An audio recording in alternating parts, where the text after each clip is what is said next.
site web portera sur la gestion des certificats cadeaux avec le logiciel Acomba. Donc, plusieurs étapes afin de bien réussir la gestion de tous nos certificats cadeaux. Donc, première étape, on se doit de créer un compte de grand livre. Donc, au niveau de la comptabilité, on prendra la peine de créer un compte de passif. Donc, ici, on a notre compte de passif. Donc, on donne le numéro correspondant. C'est un passif qui porte le nom certificat cadeau. Pourquoi un passif? C'est parce que un certificat cadeau, lorsqu'on le vend à un client, c'est de l'argent qu'on lui doit en échange d'un éventuel service. Donc, c'est pour ça que c'est un compte de passif. Par la suite, on se doit de créer un groupe de produits. La gestion des groupes se fait dans le module d'inventaire. Donc, chaque groupe a évidemment son propre numéro et est assigné à un compte de revenus et à un compte de dépenses. Exceptionnellement, le certificat cadeau, on le mettra un petit peu plus loin et dans le groupe certificat cadeau, on va lui assigner justement, au lieu d'un compte de revenus, ce sera notre compte de passif. Et dans le cas de l'achat, chez l'imprimeur ou peu importe, on a aussi le compte d'achat juste au cas où. On prendra également la peine d'assigner une exemption de taxes puisque les certificats cadeaux sont exempts de taxes, puisqu'en échange de 100 $, on va lui donner un certificat cadeau de 100 $ et la facture, lors de la facturation, les taxes seront comptabilisées. On gérera évidemment les BO au cas où. Donc, bref, l'exemption de taxes ici. On se doit de le créer. Si on regarde comment le créer, on donne un numéro d'exemption et le produit, ici, le certificat cadeau est exempt de la TPS et de la TVQ. Une fois que c'est fait, on peut, pour faciliter la tâche et aussi pour garder des statistiques de vente, on se créera un produit qu'on appellera certificat cadeau. Vous lui donnez le numéro que vous désirez. Nous ici, dans ce cas ici, pour que ce soit plus facile, on l'appelle CC pour certificat cadeau. On va lui assigner son groupe où seront comptabilisés les montants en argent au niveau de la comptabilité, donc dans le groupe 120 qui fait référence à notre compte de passif d'il y a quelques instants. Le produit aussi est exempt de taxes.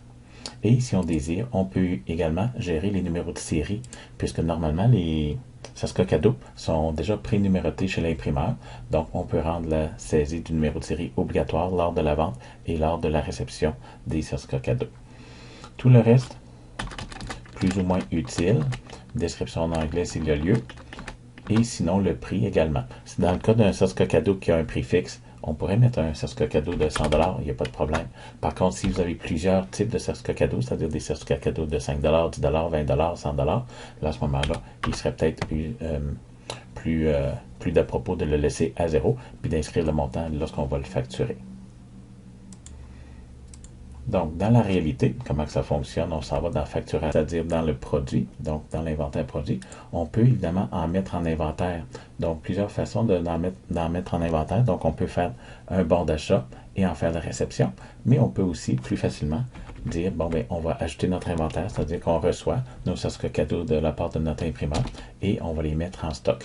Ici, pour aller rapidement, on va en mettre seulement 5 en stock. Et vu qu'on a indiqué qu'on veut en mettre 5 dans notre inventaire, prêt à vendre, mais il va nous demander des numéros de série.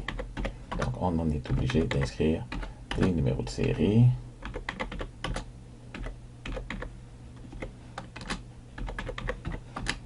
Et voilà, nos 5 certificats cadeaux en stock ont 5 numéros de série différents.